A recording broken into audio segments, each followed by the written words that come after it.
канал. Днес идвам с коледен влог. Искам да ви взема с мен, за да ви покажа как се храня и как тренирам по време на празниците и като цяло на дните около празниците. Както виждате, вече сме сложили ухата и цялата ни коледна украса.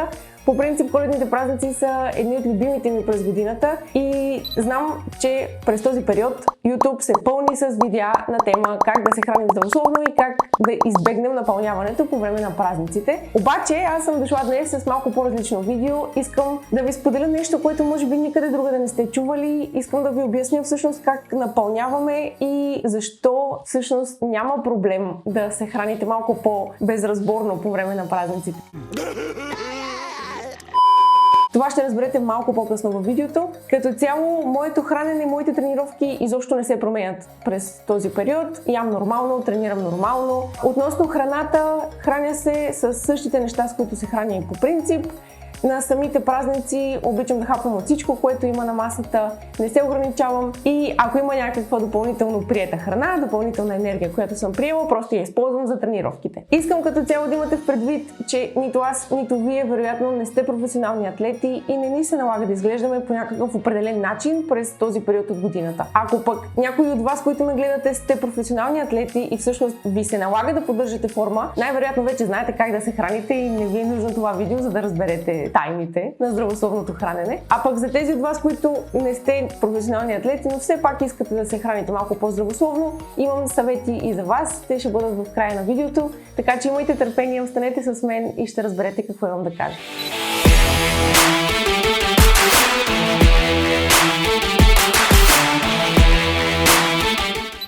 Отиваме вече към фитнеса. Днес имам тренировка за долна част.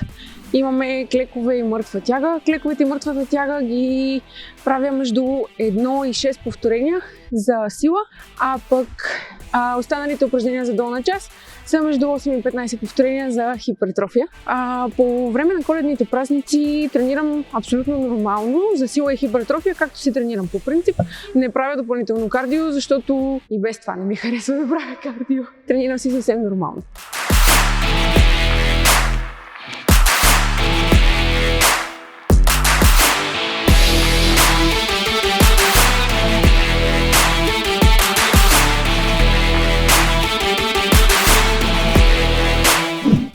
Свърших вече с базовите упражнения.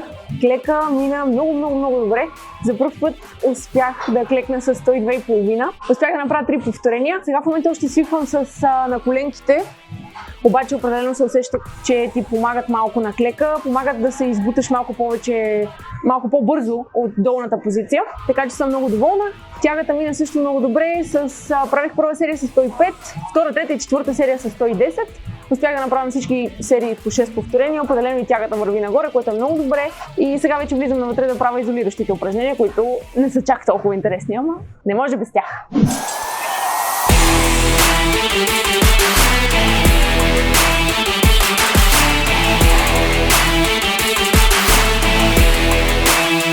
Сега тъкмо излизам от фитнеса и исках просто да кажа, че по време на празниците и по време на каквито и да е дати в годината не спирам да ходя на фитнес, не спирам да тренирам, защото аз наистина се наслаждавам на тренировките си, наистина обожавам като влезна в залата, пусна си любимата музика, слагам слушалките и забравям за абсолютно всичко. Просто много обичам да тренирам, наистина много ми харесва.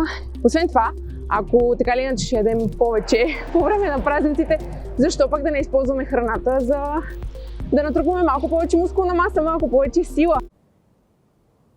You're goddamn right.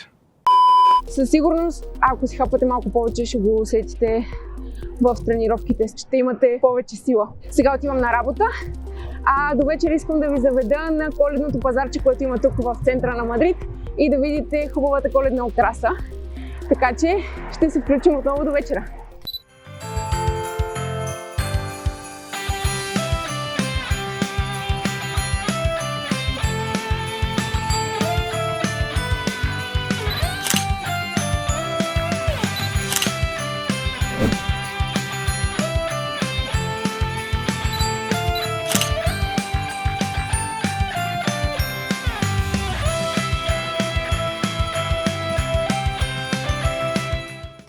началото на видеото ви обещах да ви кажа нещо, което може би до сега никъде другаде не сте чували, а то е, че няма да напълнеете толкова, колкото си мислите през празничния период.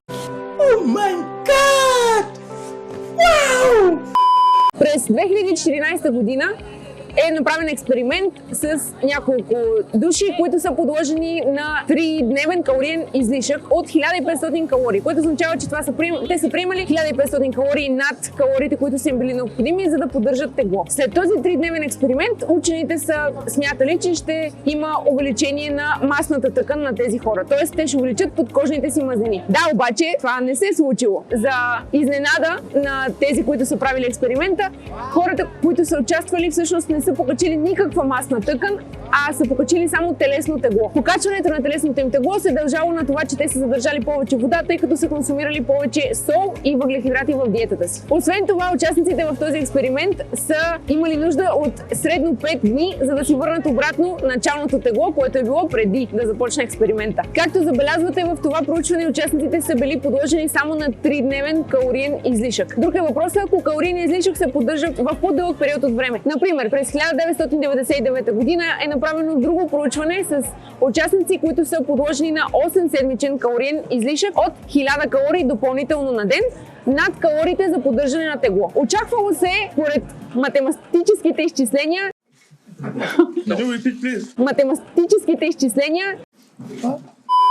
очаквало се, че 7000 калории са ни необходими излишък, за да покачим 1 кг мазнини в тялото. Ако 85% от излишните калории тялото ги превръща в мазнини, това означава, че тези участници е трябвало да покачат около 6,8 кг мазнини в тялото си за тези 8 седмици калориен излишък. Да, ама не. В този случай участникът, който най-много тегло е покачил 4,7 кг. Това може би ни кара да се замислим, че тялото ни всъщност не се влияе от математически формули и някакви изчисления и всъщност е способно да се адаптира и да направи необходимите настройки, за да не покачим ужасно много тегло в кратък период от време. Според мен трябва да се обърне внимание на това, че ако калориен излишък е в много кратък период от време, от сорта на 3-4 дни, няма да има никакво влияние върху това как изглеждате. Най-вероятно ще задържите малко повече вода, но това не трябва да ви притеснява, защото ако се върнете към нормалната си диета, както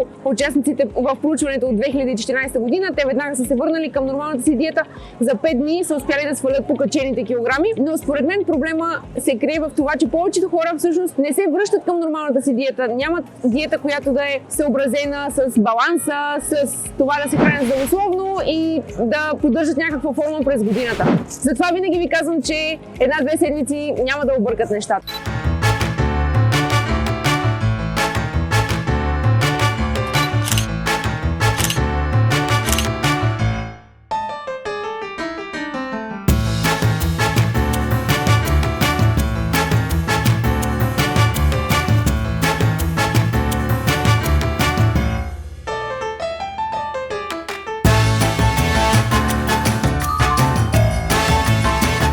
Как става тогава този номер? Да ядем в продължение на примерно 3 дни повече калории и всъщност да не напълняваме. Както вече обясних и сами сте видяли, че покачени килограми не означава винаги покачени мазнини. В този случай отговорът пак се крие в нашия метаболизъм. В друго видео съм обяснила абсолютно всичко свързано с метаболизма. Ще става някъде тук линк, за да го погледнете, ако искате, ако ви е интересно. Сега ще обобщя набързо. Метаболизма ни има 4 компонента и това са базов метаболизъм, т.е. енергията, която ни е необходима просто за да съществуваме, без да правиме нищо. Просто само да дишаме. Второто е термогенезата без упражнения. Това е енергията, която ни трябва, за да жестикулираме, да стоим на крак, да се качваме по стълбите, тези спонтанни движения, които извършваме през деня. Третото е термичният ефект от храната, т.е. калориите, които изгаряме, за да преработим храната, която сме приели в тялото. И четвъртото е физическата ни активност. Това е какъвто и спорт да правите, енергията, която ви е нужна, за да правите този спорт.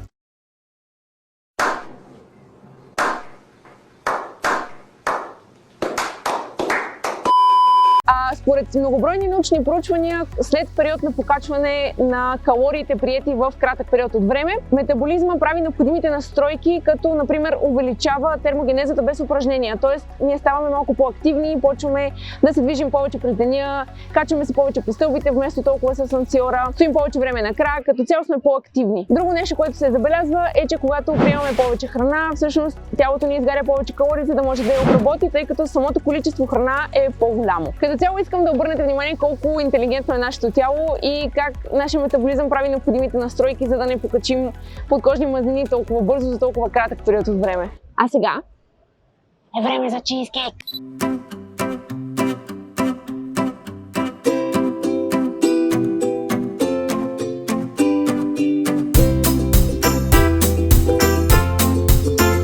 Вземи го малко.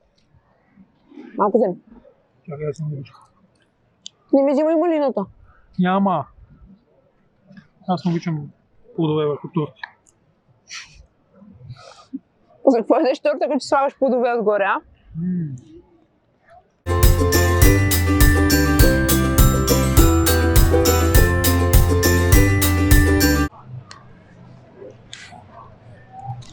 Finito.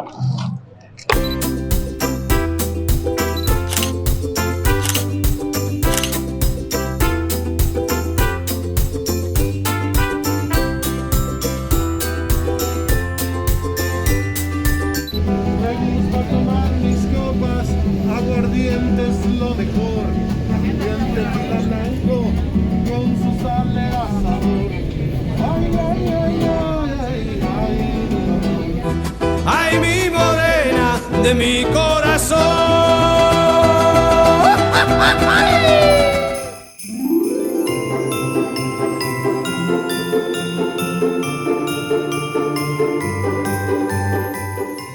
Добре, ако все пак искате да ви дам някакви съвети за това как да се храните здравословно по време на празниците, ще споделя с вас нещата, които при мен работят и които всъщност спазвам през цялата година. Настройте се психически, че коледните празници не са удачния момент да се подлагате на диети и да се опитвате да отслабнете. Ако се опитвате да свалите килограми през тези периоди, просто ще ви е много трудно да се придържате към някакъв конкретен режим, защото в повечето време ще сте на гости някъде другаде и наистина ще ви е много трудно. Аз лично по-скоро ви препоръчвам или да се опитате да поддържате тегло, или да се опитате да покачите мускулна маса, може би, и да се възползвате от храната, за да тренирате по-здраво. Втория съвет е да се опитате в дните, които са около празниците, 28, 29 и така нататък, да хапвате по-нормално. Да не се тъпчете, да не ядете вредни храни, по-скоро да се насочите към по-леките храни, към плодове, към зеленчуци, към месо и да избегнете сладкишите, мекиците и баничките.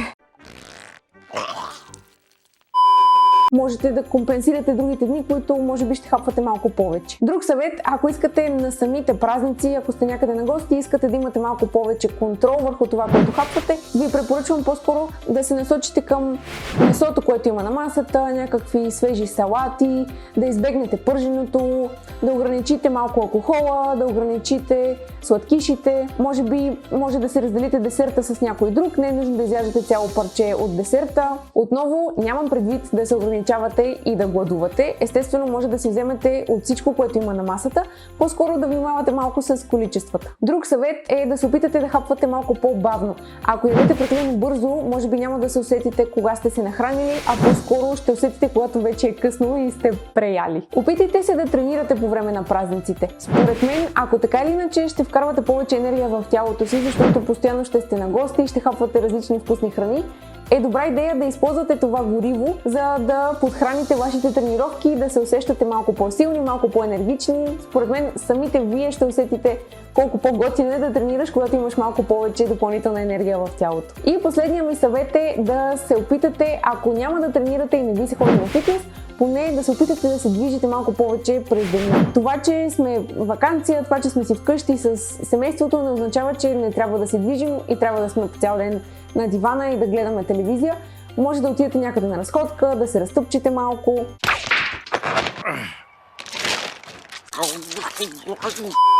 В научно проучване, направено през 2018 година, се е видяло, че две различни групи хора, от които едните са предразположени към покачване на килограми, а другите не са предразположени.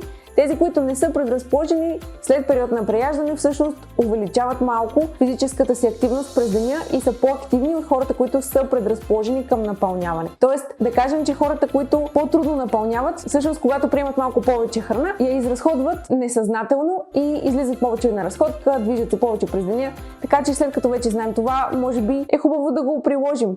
След като ви казах всички тези неща, просто остана само да ви пожелая да имате весели празници и да ви припомня, че няма нищо лошо в това да си хапвате малко повече по време на такива периоди. Насладете се на времето с семейството си, насладете се на празниците и ако всъщност качите някакви допълнителни килограми, просто през януари се върнете към нормалния си начин на живот, движете се, спортувайте, хранете се нормално и всичко ще си дойде на мястото. Ако такива видеа са ви интересни и ви харесват, може да се абонирате за канала. Ако видеото ви е било интересно, дайте ми по един палец нагоре. А ако искате още подобна информация, можете да ме последвате в Instagram и в TikTok. Още веднъж весели празници от мен и ще се видим в следващото видео. Така си мога, така си го държа. Ма защо винаги си го слагаш така, че да ти бие Ама пушата? не, той. Какво искаш да ти запишеш? Как го направи това? Мари Крайслер!